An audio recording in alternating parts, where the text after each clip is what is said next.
Hello बच्चों, let's read this question. The question says, what is an ammeter? How can a galvanometer be converted into an ammeter? Explain. तो इस question के अंदर हमसे क्या पूछा है कि एक एमीटर क्या है एंड एक गैल्वेनोमीटर दिया है तो उसको एमीटर में चेंज कैसे कर सकते हैं। की कंसेप्ट हमारे पास क्या हो जाएगा, की कंसेप्ट हमारे पास हो जाएगा इसके लिए एमीटर की डेफिनेशन। की कंसेप्ट की कंसेप्ट हमारे पास हो जाएगा एमीटर की डेफिनेशन। एमीटर क्या होता है? It is a device it is a device of low resistance low resistance low resistance which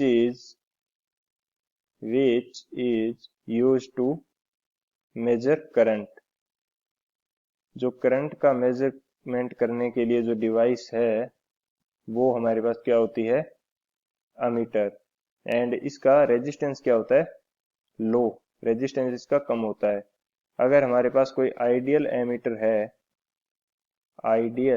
ammeter है तो उसका रेजिस्टेंस क्या होगा? उसका रेजिस्टेंस होगा 0।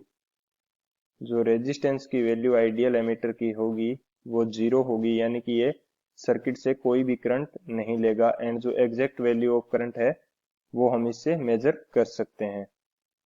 तो ये हमारा हो गया की कंसेप्ट एंड इस की कंसेप्ट की हेल्प से हम लोग इस क्वेश्चन को सोल्व करेंगे।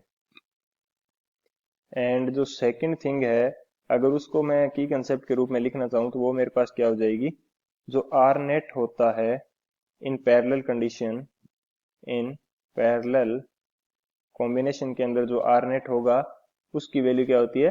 वो होता है मिनिमम, यानी कि उसकी वैल्यू होगी मिनिमम। दोनों रेजिस्टेंस है उससे भी जो कम आएगी वैल्यू वो आर नेट की आएगी, यानी कि दोनों रेजिस्टेंस की वैल्यू से कम वैल्यू हमें आर नेट की मिलेगी। तो इससे क्या हो जाएगा? रेजिस्टेंस कम हो जाएगा किसी भी कॉम्बिनेशन का या किसी भी सर्किट का। तो इन दोनों की कंसेप्ट की हेल्प से हम लोग इस क्वेश्चन का सॉल्यूशन देखते हैं। सॉल्यूशन मेरे पास क्या हो जाएगा? सॉल्यूशन अगर मैं लिखना चाहूं तो ये मेरे पास होगा, मैं एक बना लेता हूं सर्किट जिसके अंदर ये जी रेजिस्टेंस का गैल्वेनोमीटर लगा हुआ है एंड अगर इसके पैरेलल के अंदर मैं कोई भी शंट रेजिस्टेंस जोड़ दूं मिनिमम वैल्यू का, यानी कि कम से कम वैल्यू का अगर मैं रेजिस्टेंस जोड़ूंगा तो इसका जो आर नेट आएगा दोनों के कॉम्बिनेशन का वो भी मेरे पास उस जो मिनिमम वैल्यू का रेजिस्टेंस है उससे भी कम आएगा।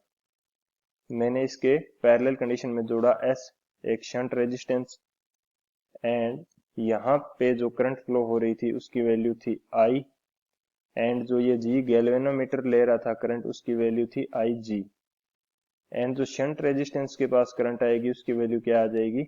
आई माइनस आई जी। ये हमारे पास शंट रेजिस्टेंस की करंट की वैल्यू आ जाएगी।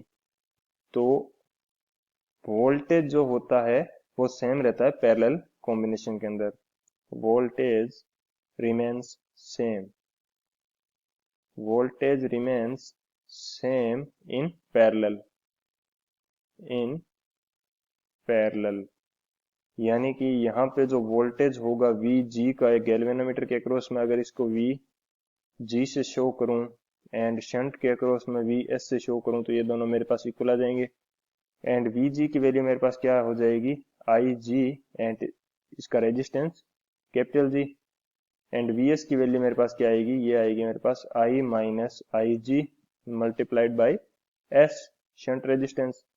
तो यहां से मेरे पास एस की वैल्यू आ जाएगी I G multiplied with G divided by I minus I G, यानी कि S value I G multiplied with capital G divided by I minus I G. इस वैल्यू को अगर मैं शंट रेजिस्टेंस गैल्वेनोमीटर के पैरेलल में जोड़ देता हूं तो मैं इसको कन्वर्ट कर पाऊंगा एमीटर में। So if we connect a shunt resistance shunt resistance shunt resistance of minimum value value in parallel to galvanometer, in parallel to galvanometer, then we can convert